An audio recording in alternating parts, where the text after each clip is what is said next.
আমি শুরু করব জাস্ট একটা প্রবলেম দিয়ে শুরু করব, একটা কমন প্রবলেম দিয়ে, যে প্রবলেমটা হচ্ছে ওদের নেক্সট পরীক্ষাতে প্লাস অন্যান্য সব ক্ষেত্রেই হেল্প হবে আর কি ওদের, ইনশাল্লাহ।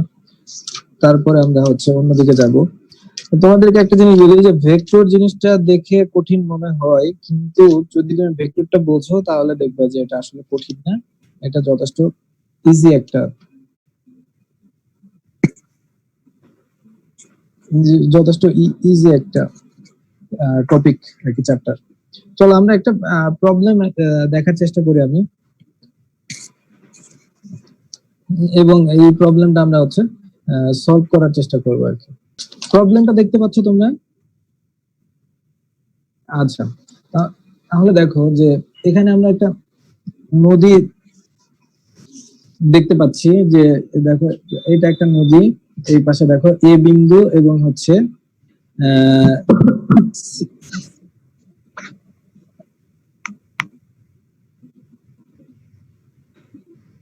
দেখো যে এ বিন্দু আমি যদি দেখি, এবং হচ্ছে এই পাশে দেখো যে ডি বিন্দু আছে, এখানে বি বিন্দু আছে, সি বিন্দু আছে।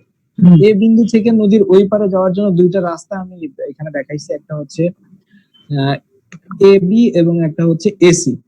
তো যদি আমরা প্রবলেমটা শুরুতে একটু দেখার চেষ্টা করি, তাহলে একটা খেয়াল করবা যে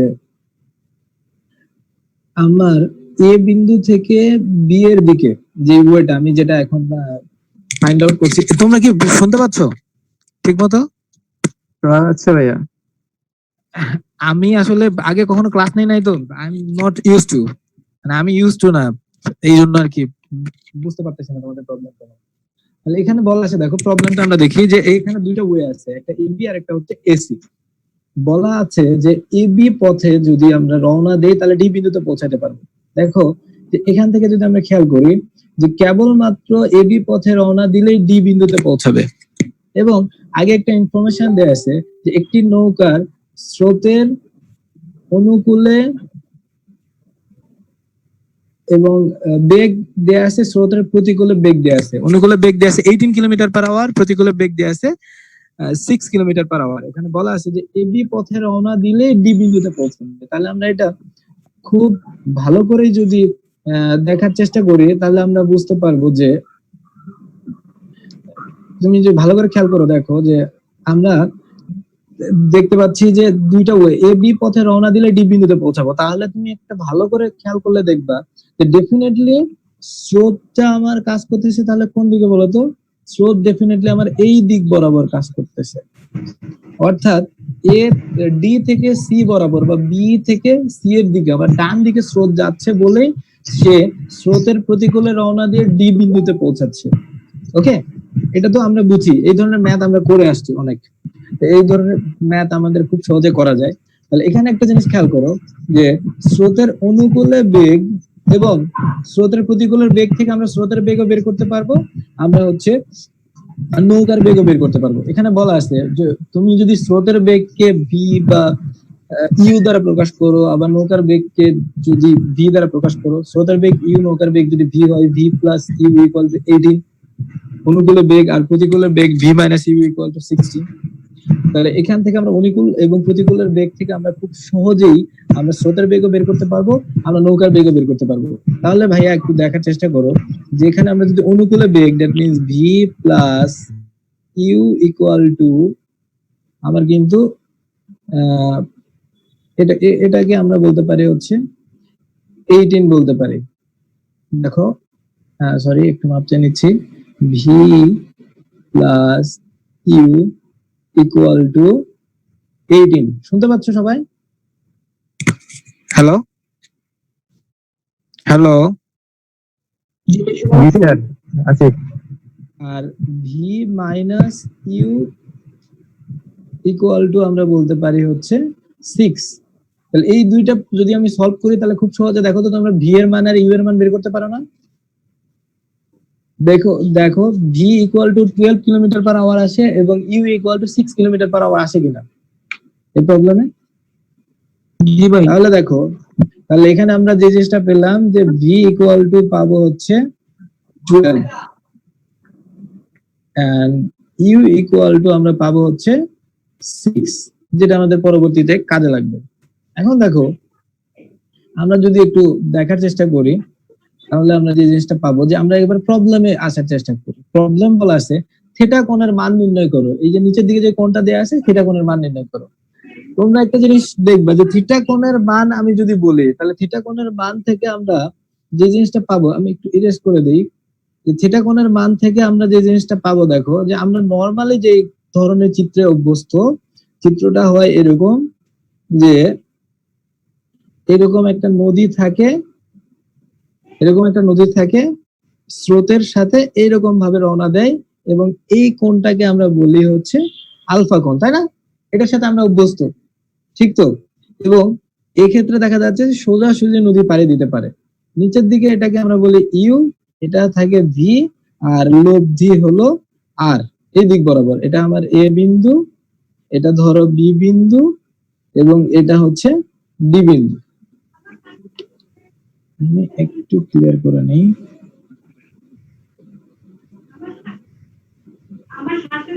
আমি আমি আর একটু দেখতেছি, এরকম হচ্ছে। উনি আসলে এমনিতেও মানুষ হিসেবে খুবই ভালো, মানে কি বলবো, অনেক ভালো।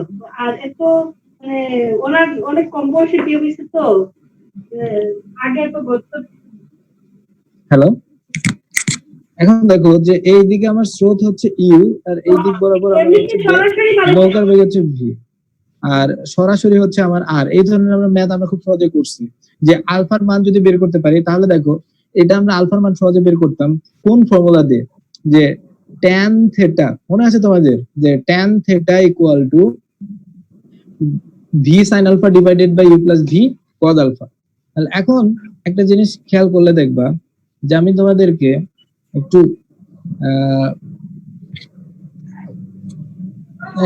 একটা হচ্ছে ক্যামেরার হেল্প নিব, একটু লাইনে থাকো তোমরা একটু। তোমরা একটা জিনিস খেয়াল করো, যে তোমরা একটু দেখার চেষ্টা করো, যে ক্যামেরার দিকে তাকাও, তোমরা দেখবা যে তোমরা এটার সাথে ইউজ টু, তাই না? যে এরকম যদি থাকে, তোমরা কি দেখতে পাচ্ছ?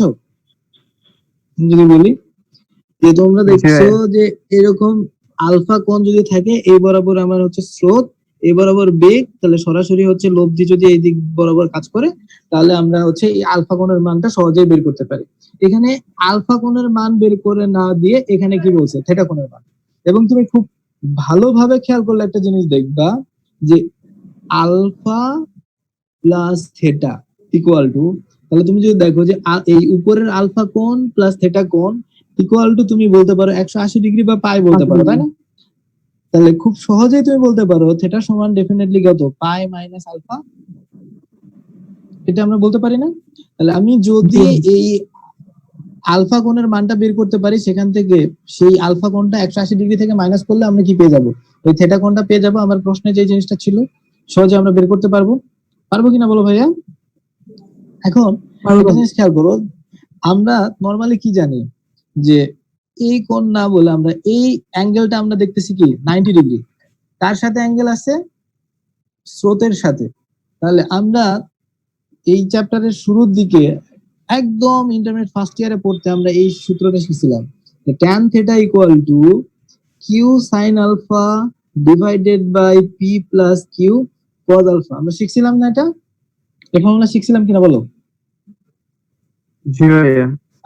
এই ফর্মুলা শিখছিলাম। তাহলে এখানে এই থেটা বা অ্যাঙ্গেলের মান কত, ডেফিনেটলি কত, 90 ডিগ্রি। তাহলে আমরা বলতে পারি, দেখো ভাইয়া, যে tan 90 degree equal to v sine alpha divided by u plus V cos alpha. তাহলে দেখো তো ভাইয়া, যার সাথে অ্যাঙ্গেল থাকবে সে কি থাকে, ফ্রি থাকে ইকুয়েশন। দেখো পি ভেক্টরের সাথে যদি থেটা কোণ করে থাকতো তাহলে আমরা কি বলতাম, tan থিটা সমান Q sine alpha divided by P plus Q cos alpha.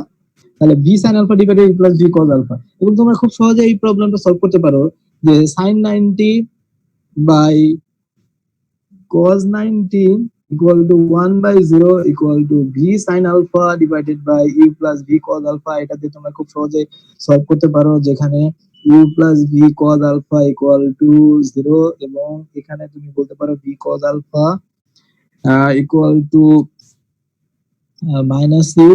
দেন এখানে আমি যদি বলি, আই থিঙ্ক তোমরা সবাই বুঝতে পারতেছো, cos inverse equal to minus u by v. That means cos inverse u এর মান হচ্ছে আমরা পেয়েছিলাম কত, ইউ এর মান পেয়েছিলাম 6, ভি এর মান পেয়েছিলাম 12 এবং এখান থেকে আমরা বলতে পারি আলফা ইকুয়াল টু 120 ডিগ্রি, তাই না?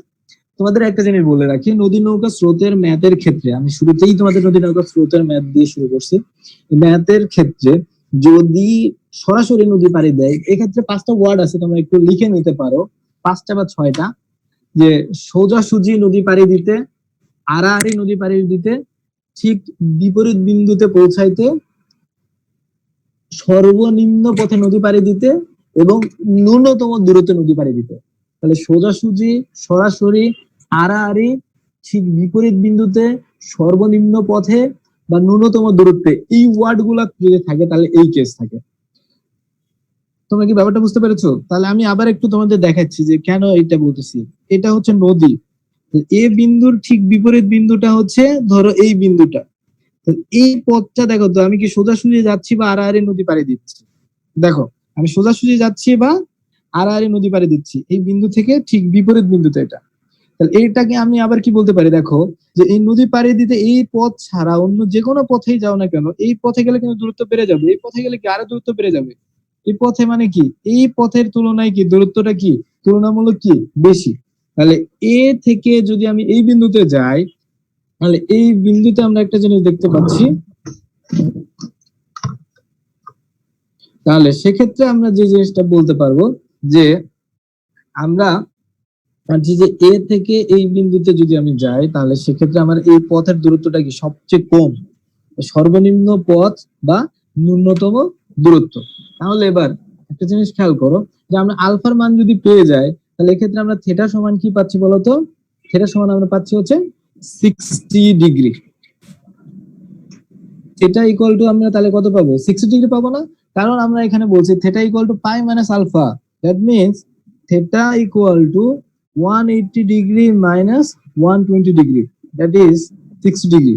একটা জিনিস মনে রাখবা, নদী নৌকা স্রোতের ক্ষেত্রে যদি স্রোতের বেগের তুলনায় নদীর নৌকার বেগ বা সাঁতারের বেগ যদি ডাবল হয়, তাহলে এই ক্ষেত্রে অবশ্যই কি আসবে?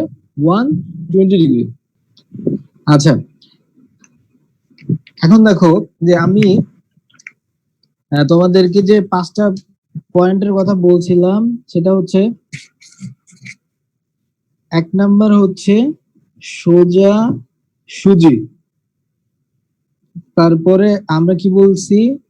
আড়াআড়ি, আমরা কি বলতেছিলাম? যে ঠিক বিপরীত বিন্দুতে, বিপরীত বিন্দুতে আমরা কি বলতেছিলাম? যে সর্বনিম্ন পথে, সর্বনিম্ন পথে, বা আমরা বলতেছিলাম যে ন্যূনতম দূরত্বে যদি আমরা নদী পাড়ি দেই, তাহলে আমার এই কথাটা যদি থাকে, তাহলে এটার মানে হচ্ছে যে দেখো যে এইভাবে আমার নদী পাড়ি দিতে হয়, এই কোণটাকে আমরা আলফা বলি, এটা স্রোত থাকে। এক্ষেত্রে একটা জিনিস মাথায় রাখবা, সেটা হচ্ছে যে আমার লব্ধি অবশ্যই স্রোতের উপরে লম্ব হবে। এবং এই ধরনের প্রবলেম টিচাররা এইটা দিয়ে করলে পছন্দ করে, যে tan 90 degree equal to v sine alpha divided by u plus V cos alpha. এই ফর্মুলা দিয়ে করলে টিচাররা খুবই ইয়া করে এবং এখান থেকে আমরা খুব সহজে আলফার মান বের করতে পারি। এই আজকের প্রবলেমটাতে যেটা আমি তোমাদেরকে ইন্ট্রোডিউস করছি, সেই প্রবলেমটার যদি আমরা দেখার চেষ্টা করি, তো এখানে কিন্তু আমি তোমাদের দেখো এই প্রবলেমটাতে দেখো আমি এই থিটার কোণটার কথা বলছি, আমি কিন্তু উপরের আলফা কোণের কথা বলি নাই। যেটা আমরা হচ্ছে নরমালি আলফাটা ব্যবহার করি, এটা আমাদের চলে আসবে। এখন দেখো যে আমরা তাহলে খুব সহজে আমরা থিটা কোণের মান বের করতে পারলাম, থিটা কোণের মান নিয়ে আমরা যেতে পারছি। এখন একটা জিনিস খেয়াল করো, যে আমরা প্রথমে থিটা কোণের মান বের করছি, থিটা কোণের মান কত আসছে, 60 ডিগ্রি আসছে, তাই না? এটা আমরা সহজে বের করতে পারছি, থিটা ইকুয়াল টু 60 ডিগ্রি। এবার বলা আছে যে ডি বিন্দুতে পৌঁছাইতে 45 মিনিট লাগলে, কন্ডিশন হচ্ছে এ থেকে ডি তে কখন পৌঁছাবে বলতো, যখন এ বি বরাবর রওনা দিবে, এবং এ থেকে ডি বিন্দুতে পৌঁছাইতে সময় লাগছে কত, 45 মিনিট। এরপরে আমার সিকোয়েন্স অনুসারে দেখবা যে তিনটা প্রশ্ন আছে। এক নাম্বার হচ্ছে ক নাম্বারে বলা আছে নদীর প্রস্থ কত, তারপরে এসি পথে রওনা দিয়ে অপর পারে পৌঁছাইতে কত সময় লাগে, এবং সর্বনিম্ন সময় নদী পাড়ি দিতে কত পথ অতিক্রম করবে।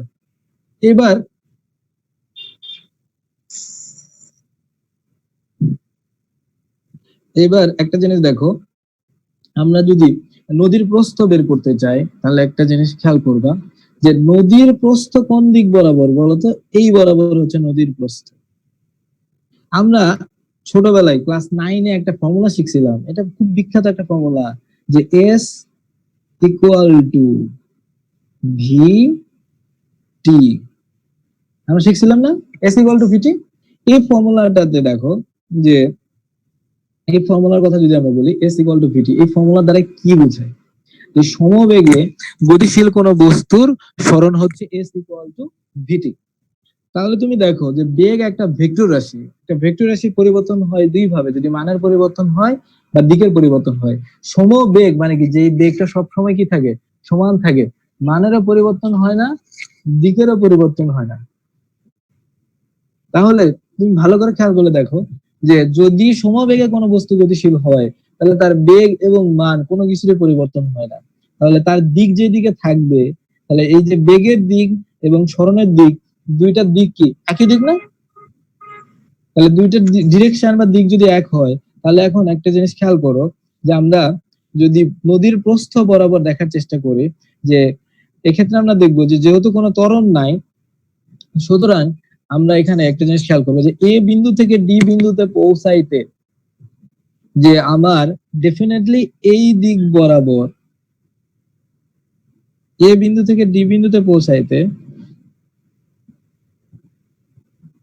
এ বিন্দু থেকে ডি বিন্দুতে পৌঁছাইতে এই বরাবর আমার লব্ধি কাজ করবে হচ্ছে আর, লব্ধি আরটা হচ্ছে এডি বরাবর কাজ করবে। তাহলে দেখো যে আমি যদি এবার যদি আমি একটা জিনিস খেয়াল করো যে আমি নদী পাড়ি দেওয়ার কথা যদি বলি, এক্ষেত্রে তো আমার কোনো ত্বরণ নাই, তাহলে ত্বরণ যদি না থাকে তাহলে আমরা কিভাবে করতে পারি বলতো, ত্বরণ না থাকলে আমার ইকুয়েশনটা বা ফর্মুলাটা কি হয়, এস ইকুয়াল টু ভিটি। তাহলে এডি দূরত্বটা কি নদীর প্রস্থের সমান, এবং এডি বরাবর নদীর প্রস্থ বরাবর, নদীর প্রস্থ বরাবর যেই দূরত্ব সেটাই হচ্ছে আমার এডি, এবং নদীর প্রস্থ বরাবর বেগটা হচ্ছে আমার কি আর। তাহলে এই ক্ষেত্রে আমরা যদি বলি নদীর প্রস্থ ডি ইকুয়াল টু, তাহলে আমরা কি বলতে পারি, আর ইন্টু টি। তাহলে দেখো আমরা এবার লব্ধির মান বের করতে পারি না, আর এর মান, লব্ধির মান আমরা খুব সহজেই বের করতে পারি। কারণ দেখো আমরা এক নাম্বার থিটা কোণের মান বের করতে গিয়ে কিন্তু আমরা আলফা কোণের মান বের করেছিলাম, যে স্রোতের সাথে নৌকার মধ্যবর্তী নৌকার বেগের মধ্যবর্তী কোণ হচ্ছে 120 ডিগ্রি। তাহলে আমরা আর এর মান বের করতে পারি কোন ফর্মুলা দিয়ে, মনে আছে, যে R equal to root over P square plus Q square, যে ফর্মুলা আছে P square plus Q square plus 2pq cos alpha. যেটা আমার আসলে মানে আমি প্রথম দিন তো এইভাবে আমার লিখে ইউজ টু না এখানে। তাহলে দেখো ওই ফর্মুলা দিয়ে আমরা আলফার মান বসাই দিয়ে এখানে বের করতে পারি। cos হচ্ছে যে এখানে ইউ এর মান হচ্ছে আমার 6, ভি এর মান হচ্ছে আমার 12, আলফার মান হচ্ছে 90। তাহলে দেখো আমরা আর এর মান খুব সহজে বের করতে পারি। তোমরা যদি একটু খেয়াল করো তাহলে আমরা এখানে একটা জিনিস দেখাইতে পারি, তোমাদের একটা জিনিস দেখাইতে পারি, তুমি ভালো করে খেয়াল করো যে আর সমান, তুমি এই ফর্মুলা জানো, R equal to root over P square plus Q square plus 2pq cos alpha, এটা দিয়ে তোমরা করছো তাই না? বা এক্ষেত্রে তাহলে কি আসবে, R equal to root over U square plus V square plus 2uv cos alpha, এটা দিয়ে আমরা করতে পারি। তাহলে এখানে আমার আলফার মান দেওয়া আছে 120 ডিগ্রি, ইউ এর মান দেওয়া আছে আমার হচ্ছে 6 কিলোমিটার/আওয়ার আমরা বের করছিলাম, ভি এর মান হচ্ছে আমার 12 কিলোমিটার/আওয়ার। দেন আমরা খুব সহজে আর এর মান বের করতে পারবো, তাই না? Root over 6 square plus 12 square plus 2u 2 into 6 into 12 into cos 120 দিয়ে বের করতে পারবো। এবার তুমি যদি চিত্রটাতে খেয়াল করো তাহলে একটা জিনিস দেখবে যে এটা আমরা আরো সহজে বের করতে পারি। এইটা ছিল আমার লব্ধি আর, এই বরাবর ছিল আমার স্রোত ইউ, এবং এই বরাবর ছিল আমার হচ্ছে ভি। তাহলে তুমি ভালো করে খেয়াল করলে দেখবা যে এটা একটা সমকোণী ত্রিভুজ, তাই না? এটা যদি ভি হয় ডেফিনেটলি এটাও ভি, এই কোণটা ছিল 90 ডিগ্রি। তাহলে সমকোণী ত্রিভুজের দেখো প্রতিভুজ কি, তাহলে v square equal to u square plus r square, লম্ব স্কয়ার প্লাস ভূমি স্কয়ার। দেন তুমি খুব সহজে বের করতে পারো আর সমান root over v square minus u square, that means root over 12 square minus 6 square. তাহলে আর এর মান, এই মান এবং এখান থেকে যে মানটা আসে, দুইটা মান সমান কিনা দেখো তো, যে যেটাতে পারো কেউ এটাতে বের করো এবং কেউ এটাতে বের করো। তাহলে আমরা আর এর মান বের করতে পারি। তাহলে আর এর মান যদি বের করতে পারো তাহলে তুমি কি বের করতে পারো, তুমি জানো ডি ইকুয়াল টু আর টি, যেখানে তোমার গিভেন ভ্যালু দেয়া ছিল যে আমার এখানে বলেছিল যে নদীর প্রস্থ কত, এবং আমরা বলেছিলাম নদীর প্রস্থ বের করার জন্য ডি ইকুয়াল টু আর টি, যেখানে টি এর মান দেয়া ছিল 45 মিনিট। তাহলে 45 মিনিটটাকে তুমি কি বলতে পারো, 0.75 আওয়ার বলতে পারো। তাহলে আর এর মান এখানে তুমি কিলোমিটার/আওয়ারে আসবে পাবা। তাহলে ডি এর মান যেটা পাবা সেটা কি, অবশ্যই কিলোমিটারে পাবা। তাহলে দেখো এখানে আর এর মান কত আসে আমাকে একটু বলো, root over 12 square minus 6 square. তাহলে কত আসে দেখো তো, তাহলে রুট ওভার 144 মাইনাস 36, তাহলে এখানে কত আসে, রুট ওভার 108 কিলোমিটার/আওয়ার। তাহলে ডি এর মান যদি আমরা বসাই দিই তাহলে পাবো রুট ওভার 108 ইন্টু টি এর মান হচ্ছে 0.75। তাহলে এটা গুণ করলে যেটা ডি পাবো সেটা হচ্ছে কি, নদীর প্রস্থ। তাহলে দেখো তো নদীর প্রস্থ কত কিলোমিটার আসে, কেউ একটু হিসেব করে বলো আমাকে একটু, নদীর প্রস্থ কত আসে?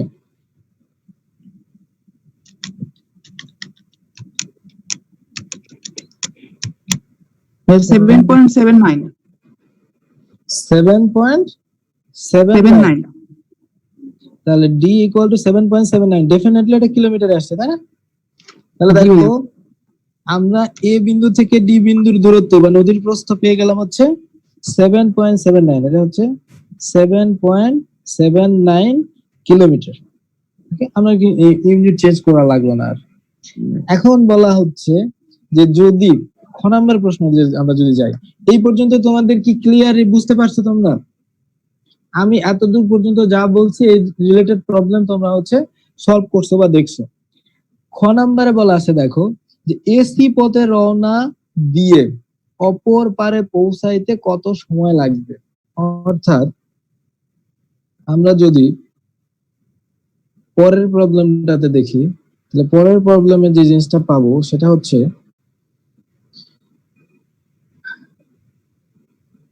পরের প্রবলেমটাতে যদি আমরা দেখার চেষ্টা করি তাহলে দেখো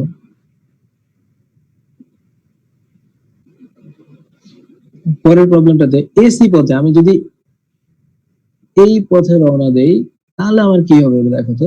আমি যদি এসি পথে রওনা দেই ডেফিনেটলি নৌকাটা কি আরো সামনের দিকে যাবে, অপর পারে পৌঁছাতে কত সময় লাগবে। তাহলে আমরা এখানে একটা জিনিস দেখতে পাচ্ছি যে একই বেগে এখানে কিন্তু বেগ কিন্তু সেম। তাহলে এইটা হচ্ছে বি এর দিক, এটা হচ্ছে আমার কি ইউ এর দিক, এই বরাবর। তাহলে দেখো লব্ধি ডেফিনেটলি এটার মাঝখান বরাবর কাজ করবে। তাহলে তুমি একটা জিনিস খেয়াল করো যে এটা যদি আমার নদী হয়, এটা আমার এসি পথ হয়, এটা যদি আমার ইউ হয়, এটা আমার ইউ, এটা আমার ভি, তো ডেফিনেটলি কি আর টাই বরাবর কাজ করবে, এটা আমার আর। তাহলে দেখো তো এটা আমার এখন আর নদীর প্রস্থ কোন দিকে? এই দিক বরাবর। তাহলে আমরা বলেছিলাম একটা প্রবলেমে, প্রশ্ন ছিল ডি ইকুয়াল টু আরটি, বা নদীর প্রস্থ ইকুয়াল টু প্রস্থ বরাবর বেগ ইনটু সময়। তাহলে এই ক্ষেত্রে দেখো তো, নদীর প্রস্থর বরাবর কি কোনো বেগ কাজ করতেছে? ইও নদীর প্রস্থের দিকে না, ভিও নদীর প্রস্থের দিকে না। তাহলে নদীর প্রস্থের বরাবর কোনো বেগ কাজ করতেছে না, ডেফিনেটলি কাজ করতেছে না। তাহলে আমরা কি করতে পারি ভাইয়া? তাহলে একটু ভালো করে খেয়াল করলে যে জিনিসটা দেখবা, যে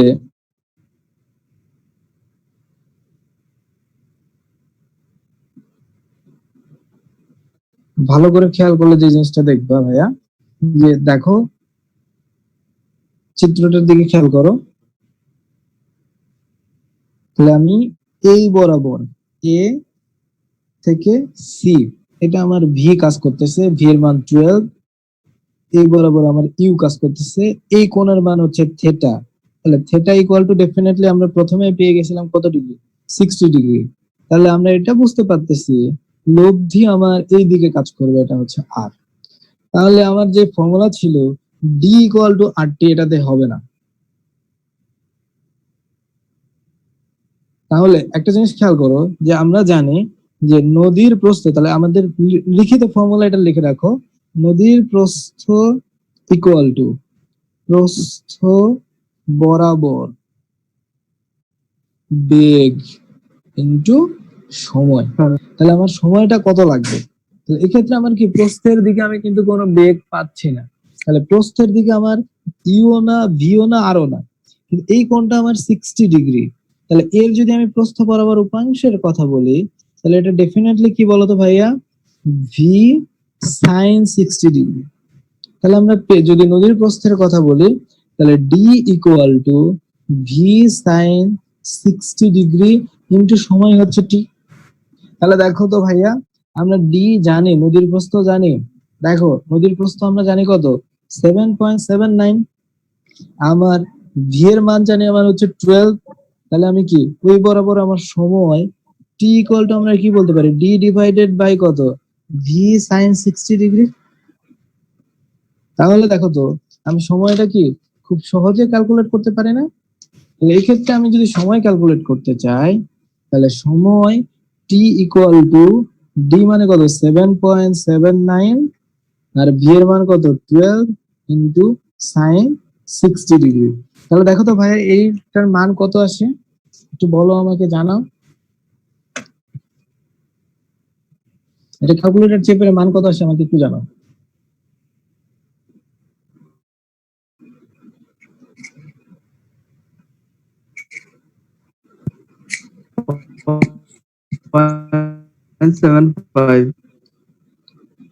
কত? 0.75। আচ্ছা, 0.75 সবাই? ওকে, 0.75 ডেফিনেটলি এটা কিসে আসবে? ঘন্টায় আসবে, তাই না? তাহলে দেখো, আগের সময়টাও ছিল কি 0.75 ঘন্টায়, এখনকার সময়টাও কি 0.75 ঘন্টায়। দুই সময়টাই কি আসতেছে? সেম আসতেছে, তাই না? গুড, আমরা মোটামুটি পেয়ে গেছি, সময় বের করতে পারছি। এবার আমাদের কত সময় লাগবে এটা আমরা বের করতে পারছি। এখন প্রশ্নটা হচ্ছে,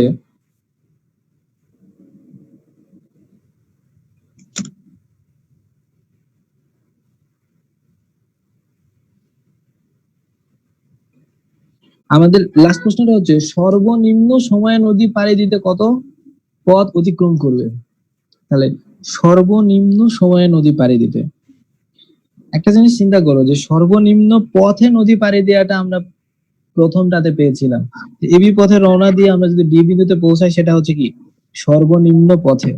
আর সর্বনিম্ন সময় যেটা, সেটা হচ্ছে যে আমরা কিভাবে সলভ করতে পারি সেটা দেখো, যে আমরা যদি দেখার চেষ্টা করি সর্বনিম্ন সময়ে নদী পাড়ি দিতে হলে কি করতে হয়। আমার নদীর নৌকার বেগ কিন্তু সেম। তাহলে এটা যদি আমার নদী হয়, তাহলে আমি কি করব? প্রস্থ বরাবর রওনা দিব, আর সামনে আমার হচ্ছে স্রোত, তাহলে এটা আমার ভি, এটা আমার হচ্ছে ইউ। তাহলে দেখো, আমি তোমাদেরকে কয়েকটা জিনিস ক্লিয়ার করে দেবো আজকে। সর্বনিম্ন সময়ে নদী পাড়ি দিতে গেলে আলফা ইকুয়াল টু 90 ডিগ্রি। তাহলে প্রথমটা ছিল সর্বনিম্ন পথে। তাহলে একটু তোমরা যে কাজটা করবা এখন, সেটা হলো যে সবাই একটু মানে গ নাম্বার যেটা সলভ করার জন্য যে কাজটা করবা, সেটা হচ্ছে সবাই একটু খেয়াল করো যে আমি এখন যে দুইটা জিনিস লিখবো, ফর্মুলা গুলো ভালো করে খেয়াল করো, যে সর্বনিম্ন পথে আর একটা হলো সর্বনিম্ন সময়। সর্বনিম্ন সময় এবং দুইটার ক্ষেত্রে পরিস্থিতিটা কেমন হবে দেখো। সর্বনিম্ন পথ মানে নদীতে আমি রওনা দিব এইভাবে, এটা হচ্ছে আমার ভি, এটা হচ্ছে আমার ইউ, কিন্তু আমার লব্ধিটা কাজ করবে হচ্ছে এ বরাবর, এটা হচ্ছে আমার আর। এই কোণটা আমার হচ্ছে কি আলফা। আর সর্বনিম্ন সময়ে আমি যেটা নদী পাড়ে দিব সেটা হচ্ছে আমি কি রওনা দিব প্রস্থ বরাবর, আমার এটা হচ্ছে আমার ভি, এটা হচ্ছে আমার ইউ।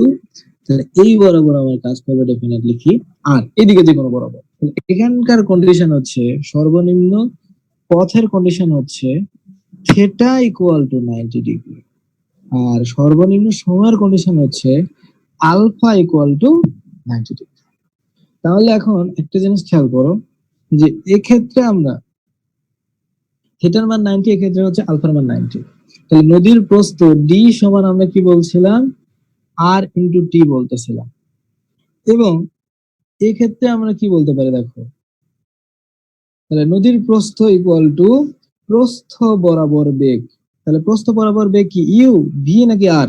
তোমরা বলো তো কোনটা প্রস্থের দিকে বেগ, কোন বেগটা কাজ করতেছে এই চিত্র অনুসারে? ইউ, ভি নাকি আর, কোনটা প্রস্থের দিকে কাজ করতেছে? ভি, নৌকার ভি, বেগ, definitely। নৌকার বেগ।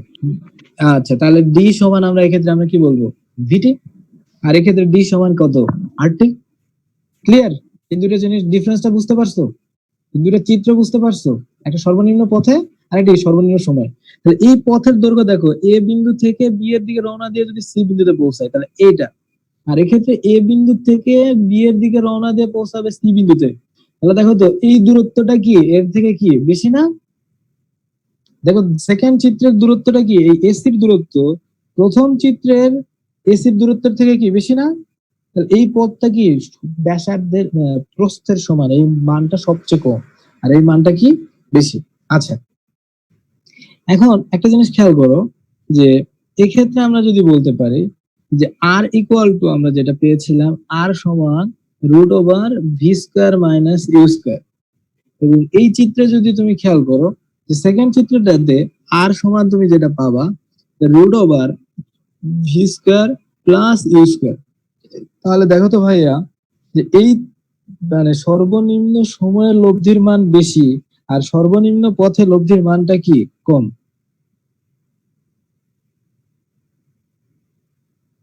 কি ব্যাপারটা কি বুঝতে পারছো? এবার দেখো আমরা যদি সময় বের করতে চাই তাহলে টি সমান এক্ষেত্রে কি ডি ডিভাইডেড বাই আর, আর এক্ষেত্রে সময় টি সমান কি বলতো ডি ডিভাইডেড বাই ভি। তাহলে ডি কে ভি দিয়ে ভাগ করে দিলে তুমি কি পাবা, পুরো সময়টা পাবা। তাহলে এখানে আসলে টি সমান আমি কি পাচ্ছি, ডি ডিভাইডেড বাই আর মানে কি root over v square minus u square. তাই পাচ্ছি না? পাচ্ছি কিনা বলো?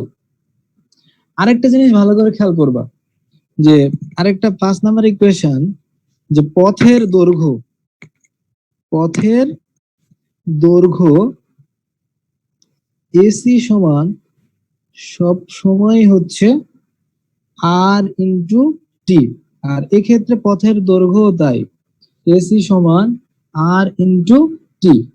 তাহলে দেখো এই পথের দৈর্ঘ্য এসি আর মানে কত, root over b square plus u square into t, আর এই পথের দৈর্ঘ্য হচ্ছে root over v square minus u square into টি।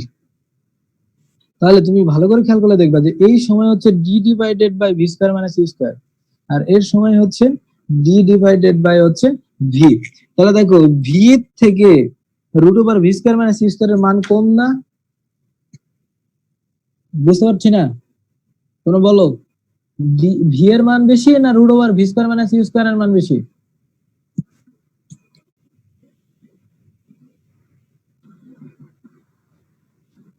কার মান বেশি ভাইয়া?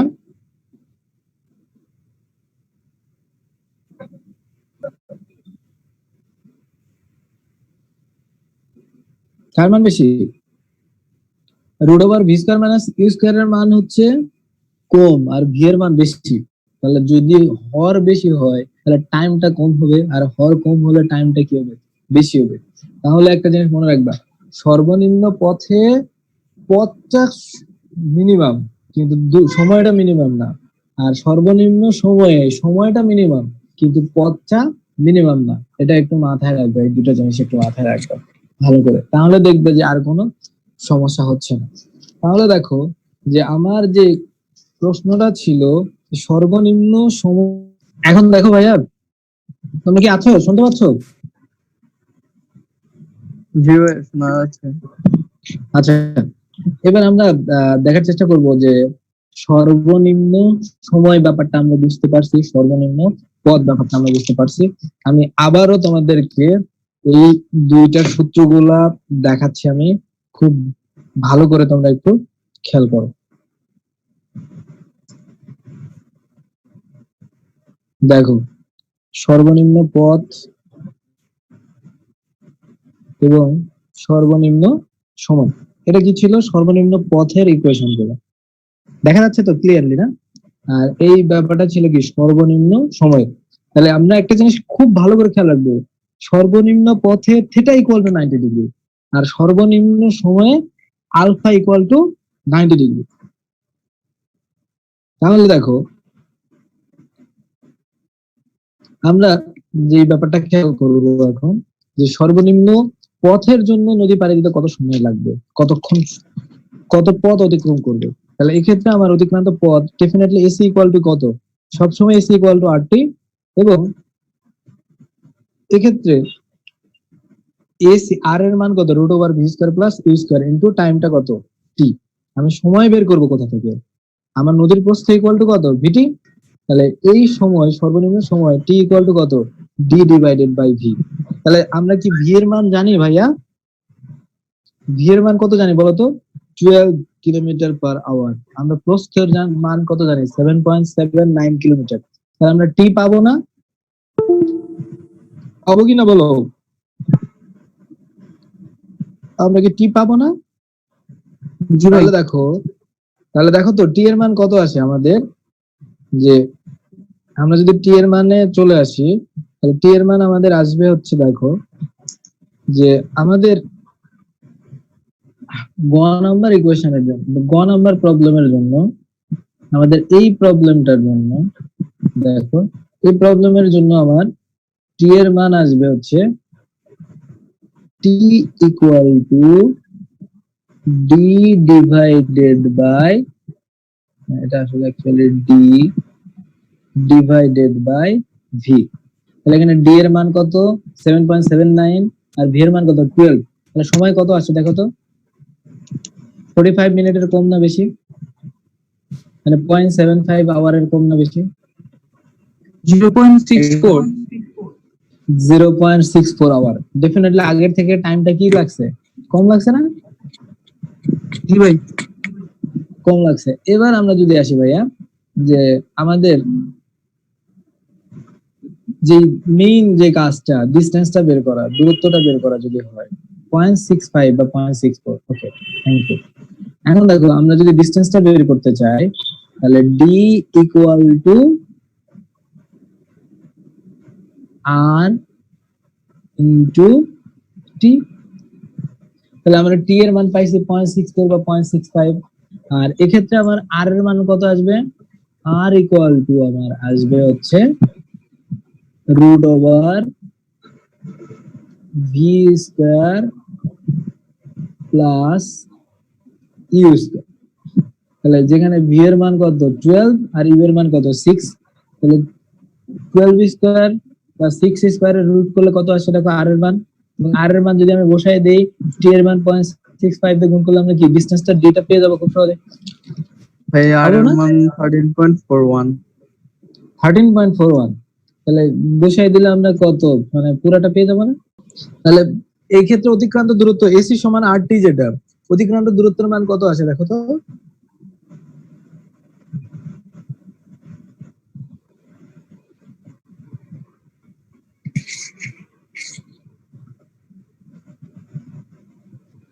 একটা জিনিস আমরা কিন্তু ক্লিয়ার, এবার কিন্তু আমার সময়টা আগের সময়ের থেকে কি লাগছে, কম লাগছে। আগের সময়টা কি ছিল, বেশি ছিল। এবং ডেফিনেটলি এবার অতিক্রান্ত দূরত্বের মানটা ডেফিনেটলি 7.79 এর থেকে বেশি আসবে। কত আসছে ডি এর মান, মানে এবার অতিক্রান্ত দূরত্ব এসি সমান কত আসছে, এসি ইকুয়াল টু যে আরটি, ভাই 8.72। 8.72, ডেফিনেটলি আগের থেকে এবার সময়টা বেশি।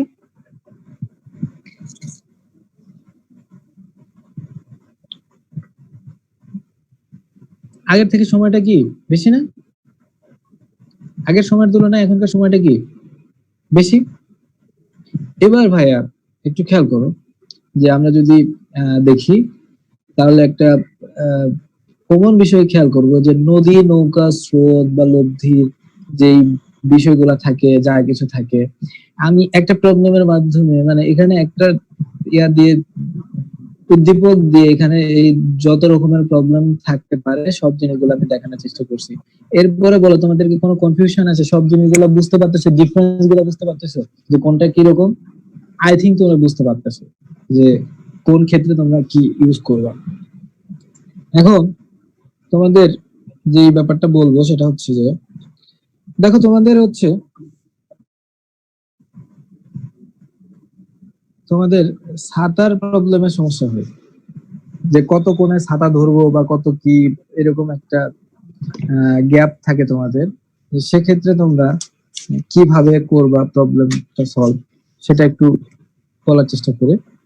সেটা হচ্ছে এরকম, দেখো যে তুমি রাস্তা দিয়ে যখন হেঁটে যাচ্ছ, রাস্তা দিয়ে যখন হেঁটে যাচ্ছ, যখন তুমি দাঁড়ায় থাকবা তখন কিন্তু তুমি নর্মালে আসো, কিন্তু তুমি যদি সামনের দিকে আস্তে আস্তে এগোতে থাকো, তাহলে দেখবা যে তুমি যদি এইদিকে ভিপি ভেলোসিটি অফ পার্সন, উল্টা দিকে দেখবা যে একটু একটু বাতাস লাগতেছে। তুমি যদি আরো বেশি বেগে গতিশীল হও, তাহলে এই বিপরীত দিকের বাতাসের বেগটা কি আরো বেশি হবে। তাহলে কোনো একটা ব্যক্তি যদি বৃষ্টির মধ্যে দাঁড়ায় থাকে আর যদি কোনো বাতাস না থাকে নর্মালি, তাহলে এখানে যদি সে একটা ছাতা ধরে থাকে, তাহলে সে কি করবে, এখানে নর্মালি ছাতা ধরে আছে, কোনো সমস্যা নাই।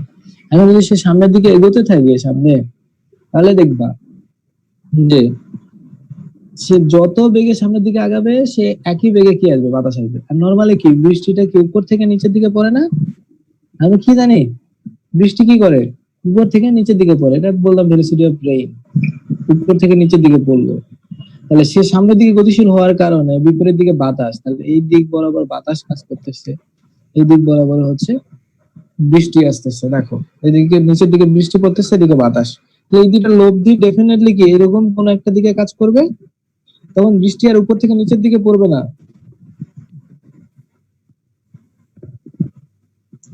তাহলে জি তখন ভাইয়া। কি হবে বলতো, তখন বৃষ্টি আসবে কিন্তু এই দিক করে। তাহলে এই বৃষ্টির হাত থেকে বাঁচার জন্য আমার কি করতে হবে, ছাতাটাকে একটা কোণ করে ধরতে হয়। সেই কোণটা যদি আমরা নর্মালি, এই কোণটাকে আমরা ধরে নেই হচ্ছে উলম্বের সাথে, এই উলম্বের সাথে কোণটাকে আমরা বলতেছি হচ্ছে, এই কোণটাকে বলতেছি থিটা। তাহলে তুমি ভালো করে খেয়াল করলে দেখবা যে এই দিকে গেছে কি বলতো, ব্যক্তির বেগ, এই দিকে কি আসতেছে, বৃষ্টির বেগ। আর এটা একটা সমকোণিক ত্রিভুজ মানে গঠন করছে, যেখানে এই দিক বরাবর থিটা কোণের বিপরীত লম্ব বরাবর হচ্ছে ব্যক্তির বেগ। আমি লিখে দিচ্ছি, লম্ব বরাবর যেটা কাজ করতে সেটা কি, ব্যক্তির বেগ। আর জি ভূমি আব্বা। বরাবর ভূমি বরাবর যেটা কাজ করতেছে সেটা হ্যাঁ। হচ্ছে কি, বৃষ্টির বেগ।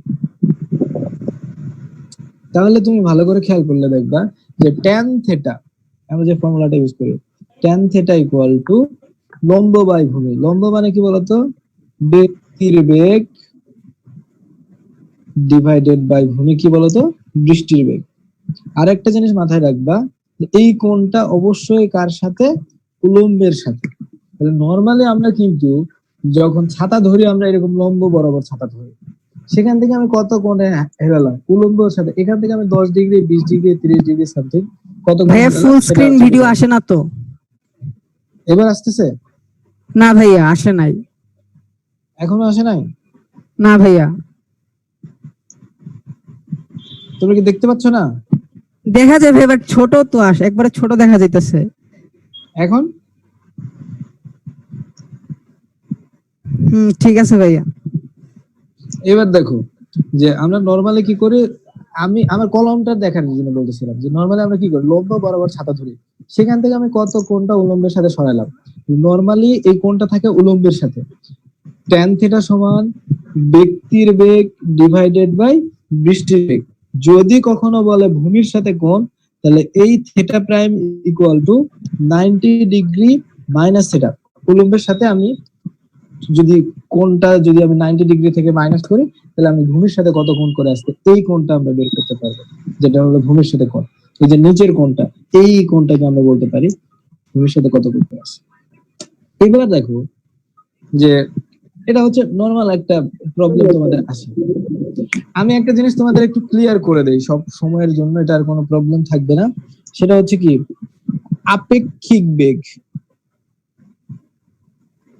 আমার জানা মতো এটাতে তোমাদের একটু প্রবলেম থাকে আপেক্ষিক বেগ ব্যাপারটাতে।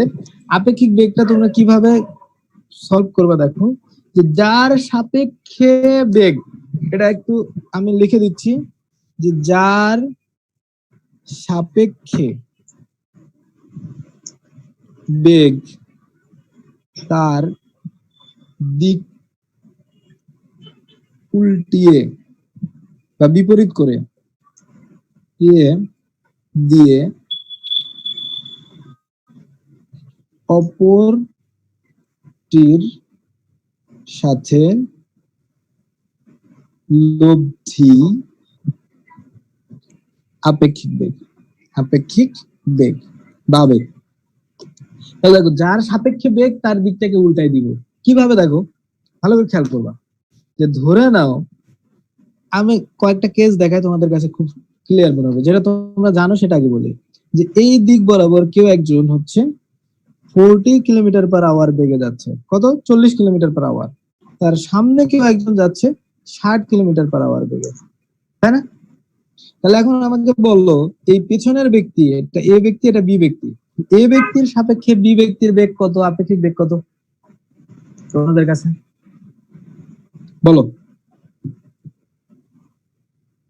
এ ব্যক্তি 20 তাই তো?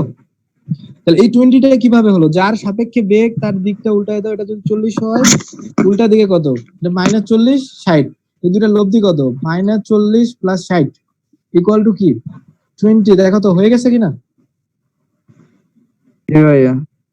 আচ্ছা, সেকেন্ডটা যদি এমন হয়, এই দিকে আসতেছে কত 40 কিলোমিটার পার আওয়ার বেগে, আর এই দিকে আসতেছে 60 কিলোমিটার পার আওয়ার বেগে। যদি এরকম কন্ডিশন হয়, তাহলে দেখো তো আপেক্ষিক বেগ কত হবে।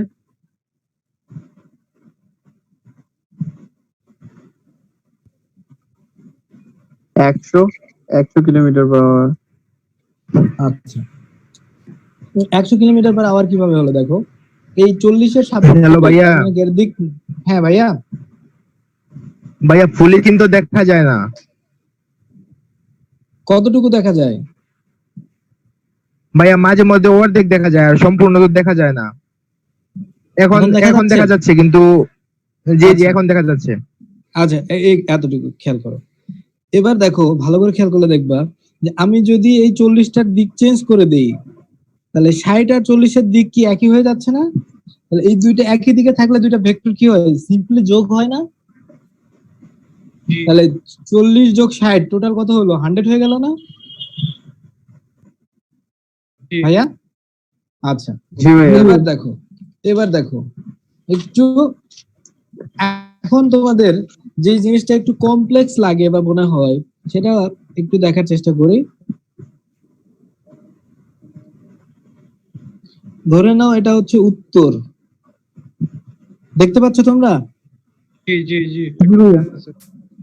আর এটাকে বলতেছি আমরা হচ্ছে দক্ষিণ। তাহলে উত্তর দিক যদি এটা হয়, এটা যদি দক্ষিণ হয়, এটা ডেফিনেটলি কি পূর্ব, আর এটা কি পশ্চিম, তাই না? তাহলে এখন বলা আছে যে আমাদের ক্ষেত্রে যেই প্রবলেমটা হয় যে ধরো পূর্ব দিকে একটা ট্রাক যাচ্ছে আর উত্তর দিকে একটা কার যাচ্ছে।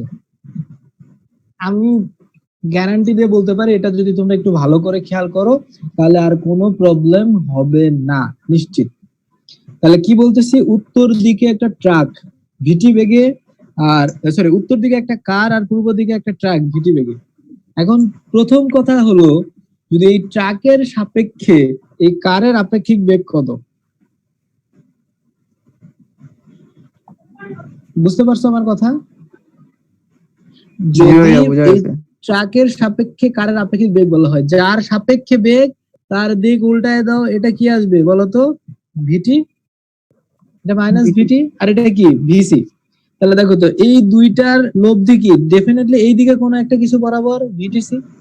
অর্থাৎ এই ট্রাক যখন এই দিকে যাবে তখন সে এই কারটাকে উত্তর দিকে যেতে দেখবে না, সে দেখবে কি এই ট্রাকটা উত্তর পশ্চিম দিকে এই দিকে যাচ্ছে। বুঝতে পারছো? জি ভাইয়া। দেখো এই ট্রাকের ড্রাইভারটা কারটাকে দেখবে এদিকে দূরে যাচ্ছে, এইদিকে সরে যাচ্ছে। তাহলে দেখো এর সাপেক্ষে বেগ দিয়ে আমরা এটা বের করতে পারলাম। আবার দেখো পরেরটাতে তুমি যদি মনে করো যে এইদিকে যে কার যাচ্ছিল আর এইদিকে যে ট্রাক যাচ্ছিল, তাহলে কারের ড্রাইভার ট্রাকটাকে কোন দিকে যেতে দেখবে? তাহলে কারের সাপেক্ষে বেগ, তাহলে কারের দিকটাকে চেঞ্জ করে দাও মাইনাস ভিসি, দিছো ভাইস চ্যান্সেলরে মাইনাস করে দাও, ট্রাকটাকে এইদিকে দাও। তাহলে দেখো যে এই মাইনাস ভিসি আর ট্রাক এই দুইটার লব্ধি বেগ কি এরকম হবে না? তাহলে এখন দেখো যে কারের ড্রাইভারটাকে ট্রাকটাকে দেখবে কি এইদিকে যাচ্ছে, ঠিক কি না? দেখো দেখা যাচ্ছে। জি ভাইয়া। তাহলে এটা ছিল পূর্ব আর এটা ছিল দক্ষিণ, তাহলে এ দেখবে কি দক্ষিণ পূর্ব দিকে যাচ্ছে।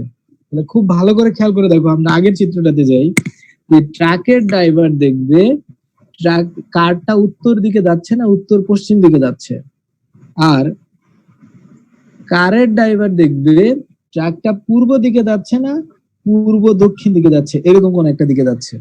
তুমি কি ব্যাপারটা বুঝতে পেরেছো? তাহলে যার সাপেক্ষে বেগ শুধুমাত্র তার দিকটা চেঞ্জ করে দিয়ে লব্ধি বেগ যেটা পেয়ে যাব, শেষ। বুঝতে পারছো ব্যাপারটা ক্লিয়ারলি ভাইয়া?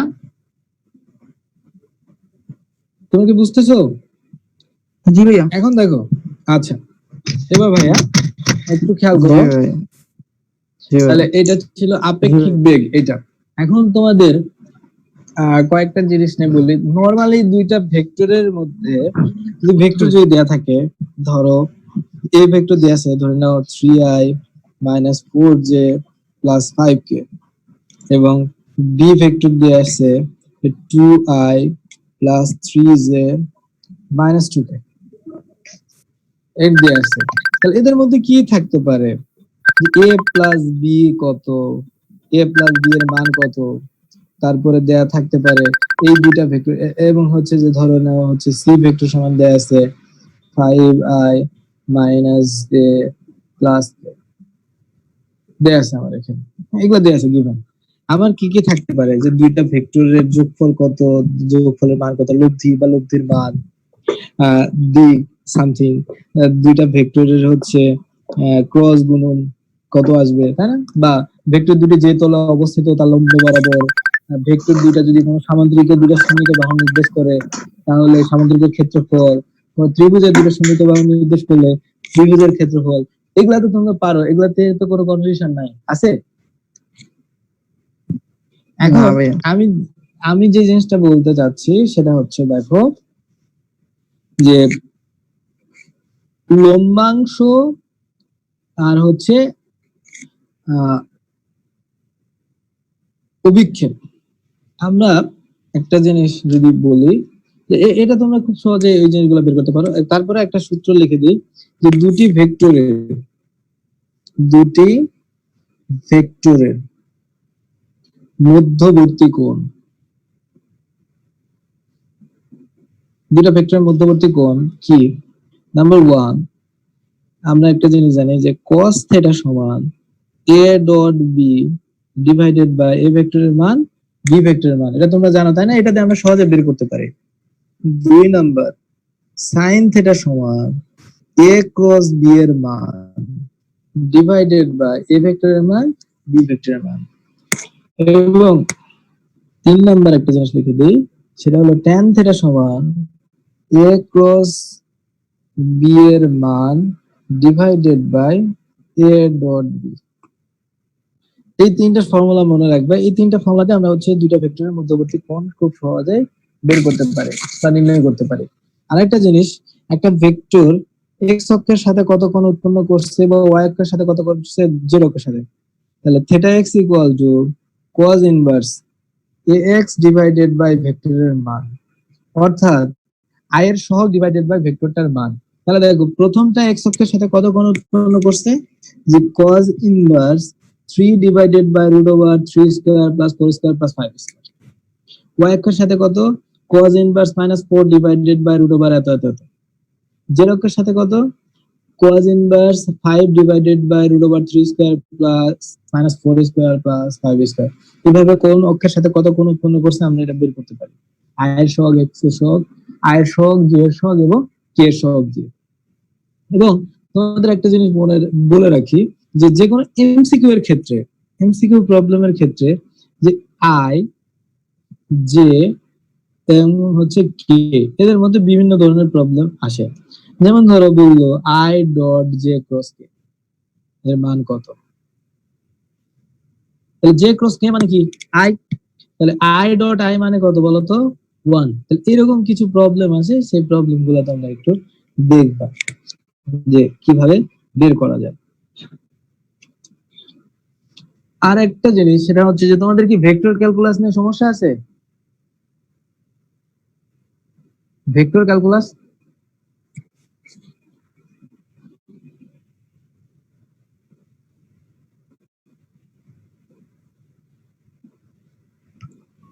ভাইয়া, ভেক্টর ক্যালকুলাস, ভেক্টর ক্যালকুলাস থেকে এখানে আরেকটা জিনিস আছে, যে ভেক্টর তিনটি একই তলে অবস্থিত কি না, এই রকমের কিছু প্রবলেম আছে তোমাদের। ভেক্টর তিনটি একই তলে অবস্থিত কি না, এই ধরনের প্রবলেম আছে।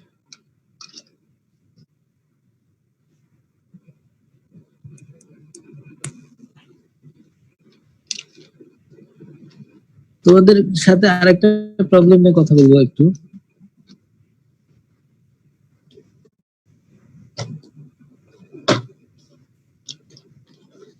আরেকটা প্রবলেম নিয়ে কথা বলবো একটু।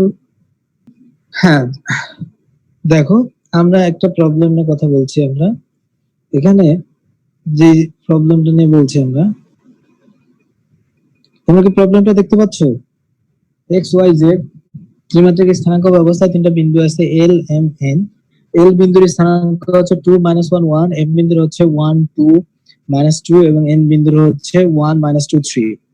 এখানে বলা আছে যে সি এক্স অক্ষের সাথে উৎপন্ন কোণের মান কত, মানে সি ভেক্টরটা বলতেছে ও এন ভেক্টর, ও এম ভেক্টরটা হচ্ছে বি, ও এল ভেক্টরটা হচ্ছে এ।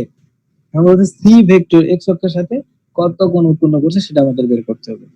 তাহলে দেখো যে আমরা যদি পরের প্রবলেমটাতে একটু দেখার চেষ্টা করি, যে এক্ষেত্রে দেখতে পাবা যে সি ভেক্টর এক্স অক্ষের সাথে যদি আলফা কোণ উৎপন্ন করে, সি ভেক্টরের c m l m n, n বিন্দুর স্থানাঙ্ক ছিল 1 -2 3। তাহলে অবস্থান ভেক্টর অনুসারে সি ভেক্টর মানে কি i -2j প্লাস 3j। তাহলে দেখো এক্স অক্ষের সাথে কত কোণ উৎপন্ন করছে, তার মানে কত cos alpha equal to cx divided by root over i এর সহগ স্কয়ার প্লাস y এর সহগ স্কয়ার প্লাস z এর সহগ স্কয়ার, k এর সহগ স্কয়ার। তাহলে এখান থেকে যে i এর সহগ কত 1 root over 1 square plus -2 square plus 3 9। এখান থেকে আমরা মোটামুটি পাবো এবং আলফার মান এখান থেকে আমরা বের করতে পারবো। এই প্রবলেমটা তোমরা কি বুঝতে পারছো? দেখো তো ক্লিয়ারলি, এখানে কোনো সমস্যা আছে? যদি কোনো বিন্দু দেয়া থাকে তাহলে কি সেই বিন্দুর মানটা আমরা বের করতে পারবো না?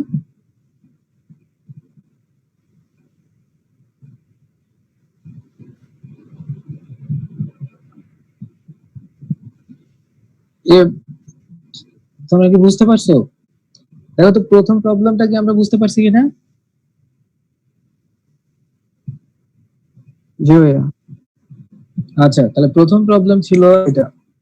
এবার দেখো এটা সেকেন্ড প্রবলেম। দেখো এক্স অক্ষের সাথে কত কোণ উৎপন্ন করছে যে বি এবং সি ভেক্টর দ্বয়ের লম্ব দিকের ভেক্টরটি। তাহলে বি ভেক্টর এবং সি এর লম্ব দিকের ভেক্টর মানে কি? বি ক্রস সি বা হচ্ছে সি ক্রস বি এর সাথে একই সমতলে অবস্থান করে কিনা এটা দেখাইতে বলছে। এ ভেক্টরের সাথে কিভাবে অবস্থান করে এটা দেখতে হবে। তাহলে বি এবং সি ভেক্টরের লম্ব দিকের vector definitely b cross c. তাহলে এ এর সাথে একই তলে অবস্থান করে কিনা। তাহলে সমতলে হওয়ার ক্ষেত্রে আমরা একটা জিনিস জানি, কি জানি বলতো? যে দুইটা সমতলে কিনা আমরা কিভাবে দেখবো? তোমরা একটু ভালো করে খেয়াল করো যে আমরা এটার প্রবলেম সলভটা করার চেষ্টা করি। তো গাণিতিক ভাবে যাচাই করতে বলছে। এখন আমরা এর জন্য যে সলভটা আমরা দেখবো হচ্ছে এভাবে। দেখো তো দেখো যে আমরা এখানে ধরে নিচ্ছি যে এ ভেক্টর দেয়া আছে। এ ভেক্টর তাহলে কি হবে? 2i - j + k। আমরা বিন্দুগুলোকে ভেক্টর আকারে নিলাম। বি ভেক্টর সি তো আগে নিয়েছি। এখন বলা আছে যদি ডি ভেক্টরটা আমরা ধরে নিলাম বি এবং সি এর লম্ব বরাবর, সেটা হচ্ছে বি ক্রস সি। তাহলে আমরা বি ক্রস সি করে আমরা সহজে বের করে নিচ্ছি। দেখো বি ক্রস সি করে দেখো আমরা হচ্ছে ক্রস গুণ থেকে আমরা পেয়েছি -i - 5j 3k। এখন যদি একই তলে অবস্থিত হয় তাহলে এক্ষেত্রে আমরা যে জিনিসটা পাবো যে দেখো এখানে আমরা বলছি এখন এ ভেক্টরটি ডি এবং এ ভেক্টরটি একই সমতলে থাকবে না যদি পরস্পর লম্ব হয়। তাহলে তারা দুইটা যদি লম্ব হয় তাহলে তারা একই তলে অবশ্যই থাকতে পারবে না। তাহলে একই তলে লম্ব হওয়ার শর্ত হলো কি বলতো? দুইটা ডট গুণন 0। আমরা দেখলাম D dot A equal to, যদি আমরা করার চেষ্টা করি তাহলে ডি ডট এ, ডি মানে কি আমাদের বি ক্রস সি করে যেটা পেলাম, এ ভেক্টর সাথে ডট গুণন করে আমরা পেলাম হচ্ছে 0। যেহেতু ডট গুণন 0 সুতরাং তারা পরস্পর লম্ব। আর পরস্পর লম্ব হওয়ার কারণে তারা অবশ্যই এ ভেক্টর এবং তাদের ক্রস গুণনের ফলে তাদের লম্ব ভেক্টরটা একই তলে অবস্থান করবে না। এই জন্য আমরা বললাম যে a dot b cross c equal to 0, বা যার কারণে আমরা বলতে পারি যে তারা একই সমতলে অবস্থান করবে না। এক্ষেত্রে আমরা যে এটা আমরা খুব সহজে বলতে পারি। এই ছিল তোমাদের আজকের কনভারসেশন। এখন আমি তোমাদের সাথে একটু কথা বলতে যাচ্ছি ভাইয়া। যে কথাটা হচ্ছে যে পড়া মানে টপিক রিলেটেড তোমাদের একটু কিসের প্রবলেম একটু বলো আমাকে, আর কোনটাতে তোমাদের হচ্ছে কনফিউশন আমাকে একটু জানাও, যে কিসের প্রবলেম হচ্ছে বা কোনটাতে হচ্ছে। আই থিঙ্ক তোমাদের হচ্ছে নদী, নৌকা, স্রোত বা এই রিলেটেড জিনিসটার আর কোনো প্রবলেম নাই।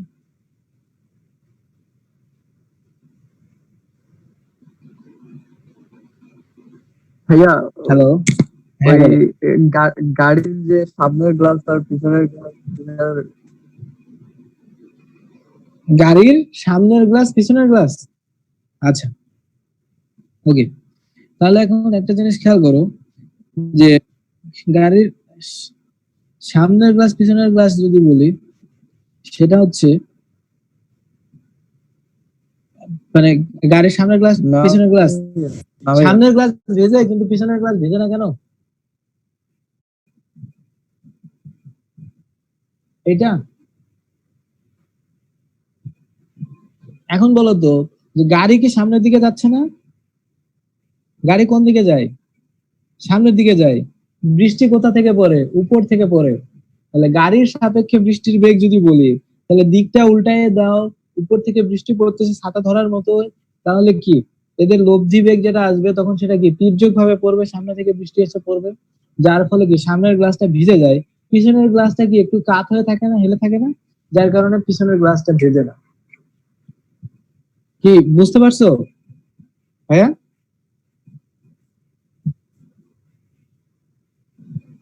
বুঝতে পারছো কিনা বলো?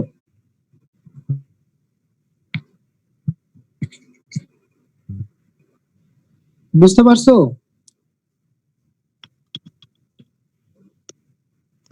গাড়ির সামনের কাজ ভেজে, ভাইয়া হ্যাঁ ভাইয়া, হ্যাঁ বলো। হ্যাঁ হ্যাঁ বোঝা গেছে হ্যাঁ ভাইয়া, ভাইয়া। ওই যে দেখো আমি আবার বলতেছি, ধরে নাও যে এটা হচ্ছে গাড়ি, এটা সামনের গাছ, এটা হচ্ছে পিছনের কাজ, এই তো। হ্যাঁ। চার। এখন দেখো যে সামনের কাজ কি থাকে, এইভাবে থাকে না, আর পিছনের কাজ থাকে কি এইভাবে। তাহলে দেখো গাড়ি সামনে যাচ্ছে এই দিক বরাবর ভিসি, আর বৃষ্টি উপর থেকে পড়তেছে নিচের দিকে ভি আর। তাহলে গাড়ির সাপেক্ষে বৃষ্টির বেগ, তার মানে কি এটা হচ্ছে গাড়ি, তাহলে বৃষ্টি যার সাপেক্ষে তারা উল্টায় দাও, তাহলে বৃষ্টিগুলো কি এইভাবে এসে পড়বে। তাহলে এইভাবে পড়লে কি সামনের গাছ ভিজবে, আর এইভাবে যদি পড়ে তাহলে কি পিছনের গাছ ভিজবে। দেখো গাড়ি সামনের দিকে যাচ্ছে, বৃষ্টি উপর থেকে নিচের দিকে আসলো, তার মানে কি উল্টা দিকে কি বলতে চাইছো এটা বলো।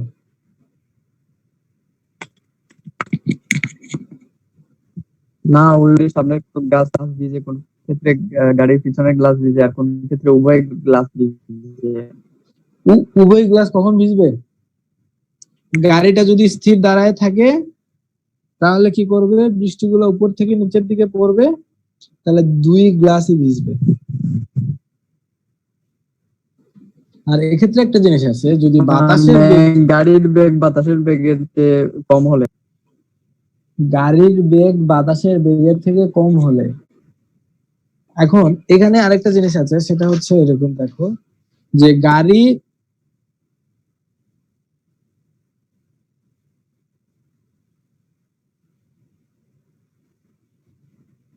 ক্ষেত্রে যে জিনিসটা হয়, গাড়ি এদিকে একটা বেগে যাচ্ছে, বাতাসও যদি এদিকে কাজ করে, ভেলোসিটি অফ এয়ার, তাহলে এই দুইটা কি হবে, একসাথে যোগ হবে, আর এইদিকে হচ্ছে বৃষ্টি আসবে।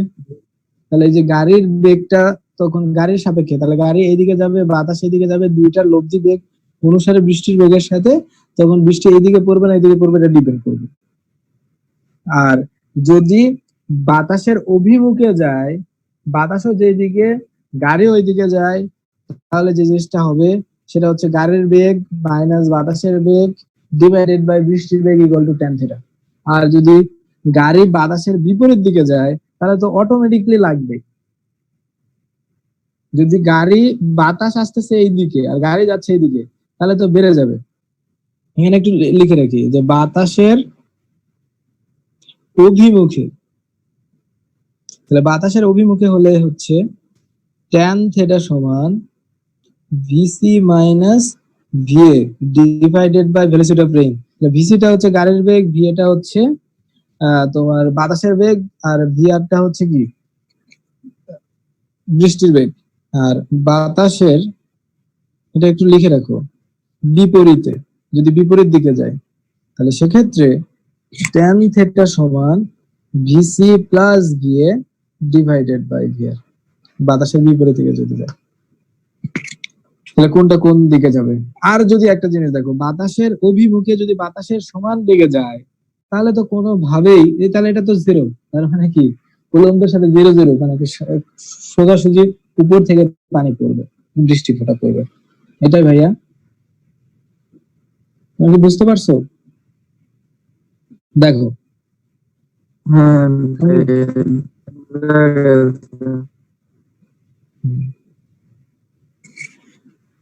বাতাসের অভিমুখে হলে কি হবে আর বাতাসের বিপরীত দিকে হলে কি হবে, দ্যাটস ইট।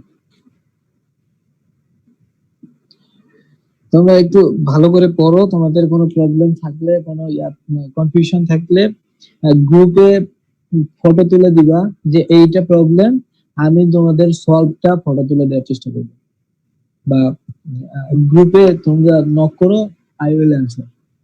আমার একটু নেটের প্রবলেম ছিল যার কারণে আমি এতদিন তোমাদের সাথে কথা বলতে পারিনি। আজকের নোটগুলো ফটো তুলে গ্রুপে দিয়ে দিন, মানে এখানে স্পষ্ট দেখা যাচ্ছে না। আচ্ছা ঠিক আছে, আমি সব কিছু ফটো তুলে গ্রুপে দিয়ে দেবো। ওকে, আমি আজকের নোটস গুলোর ফটো গ্রুপে দিয়ে দিব, ঠিক আছে ভাইয়া। আর কোনো প্রবলেম বলো।